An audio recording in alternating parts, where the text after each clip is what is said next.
দেখেন পাকিস্তান সিরিজে কিন্তু ওভারঅলই ভালো ক্রিকেট খেলেছিলাম আমরা, batting bowling overall, that's why আমরা জিততে পারছিলাম। আসলে টেস্ট ক্রিকেটটা এমন session by session batting bowling সব কিছুই অনেক ইম্পর্ট্যান্ট, কিন্তু আনফর্চুনেটলি এখানে আমরা যেহেতু একটু চ্যালেঞ্জিং কন্ডিশন এবং এসজি বলে ওরা আসলে এখানে ওরা একটু বাড়তি অ্যাডভান্টেজ পাচ্ছে, কারণ ছোট থেকে ওরা একদম এসজি বল থেকে খেলে, ডোমেস্টিক খেলে, এবং ওরা আমাদের থেকে একটু বেটার জানে how to use SG ball properly.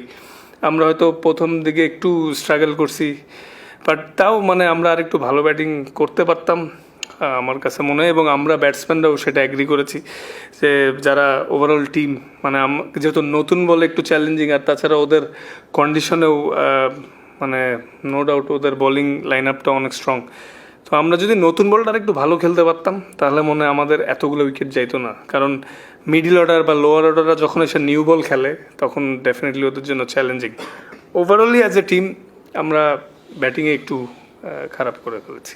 ওয়েদারের কন্ডিশনটা একটু টাফ পেস বোলারদের জন্য, কারণ বেশ গরম, চ্যালেঞ্জিংও, কিন্তু আসলে উইকেট একটু ক্যারি আছে, মুভমেন্ট আছে, ভালো জায়গায় বল করতে পারলে আপনি আপনার স্কিল শো করতে পারলে অপরচুনিটিও ক্রিয়েট হয়, যেটা আমাদের ফাস্ট বোলাররাও ভালো করছে, ওরাও করছে। তো যেহেতু একটু মানে একটা জিনিস প্রমাণ হলো যে উইকেটে হেল্প থাকলে আমাদের ফাস্ট বোলাররাও উইকেট নিতে পারে আল্লাহর রহমতে। এই জিনিসটা ইম্প্রুভ হয়েছে, এখনও আমরা আপ টু দ্য মার্ক না, but getting better as a team হিসাবে ইম্প্রুভ করার চেষ্টা করতেছি। তো ওভারঅলই আসলে এখনও অনেক ইম্প্রুভমেন্টের জায়গা আছে, ভালো তো শেষ নেই, কিন্তু এরকম উইকেটে হেল্প থাকলে আমাদের ফাস্ট বোলিংও ভালো করা সম্ভব, এটা আমরা বারবার প্রমাণ করতে পারতেছি আল্লাহর রহমতে। ইন্ডিয়ার হোমে ওরা যে কোনো টিমের সাথেই অনেক স্ট্রং প্রতিপক্ষ, আর হোম অ্যাডভান্টেজ সবাই নিয়ে থাকে। দেখবেন যে সামনে আমাদেরও হোম সিরিজ আছে, ওইখানেও আমরা হয়তো এভাবেই ডমিনেট করবো ইনশাল্লাহ। পাকিস্তানের কন্ডিশন আর অপোনেন্ট একটু ডিফারেন্ট ছিল। আমরা ওইখানে ভালো খেলতে পারছি, ভালো ব্যাটিং করতে পারছি, বোলিংও ভালো করছি, কিন্তু এইখানে আনফর্চুনেটলি ওই যে লস হলো।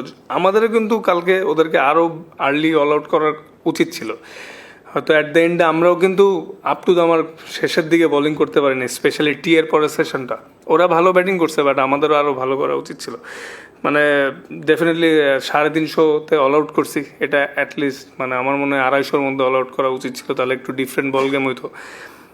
মানে end of the day we are team, accept করে নিচ্ছি যে আমরা আমাদের পোটেনশিয়াল ওয়াইজ ভালো করতে পারিনি, কিন্তু এখনও কালকে আছে, দেখা যাক কী হয়। এটা আসলে ব্যাটসম্যানরা এবং ব্যাটিং কোচ সবাই কনসার্ন হওয়ারই কথা, এবং এটা নিয়ে হয়তো কাজও করতেছে। আসলে সবারই স্ট্রং জোন উইকনেস থাকে, যারা মানে ইন্টারন্যাশনাল লেভেলে আসলে সবারই ইমপ্রুভমেন্টের কোনো শেষ থাকে না, এবং যার যেখানে উইকনেস আছে সেটা ওভারকাম না করলে যে কারোর জন্যই সার্ভাইভ করা ডিফিকাল্ট, বলার বা ব্যাটসম্যান। তো এটা অবশ্য মানে এটা নিয়ে ব্যাটসম্যানরাও কাজ করতেছে, যার যেখানে প্রবলেম, কারো ভিতরের বলে সমস্যা, কারো বাইরের সমস্যা, উইকনেস সবারই আছে। তো দিন শেষে আসলে এক্সিকিউটটা ইম্পর্টেন্ট, এবং সবাই সবার জায়গা থেকে ইমপ্রুভ করার চেষ্টা করতেছে, আশা করি ভালো কিছু হবে। ডিসকাশন তো এটা কীভাবে বলবো, এটা তো ব্যাটসম্যানদের ইনশাল্লাহ আবার সামনে রান হইলে তখন ব্যাটসম্যানদেরকে আমরা বলবো।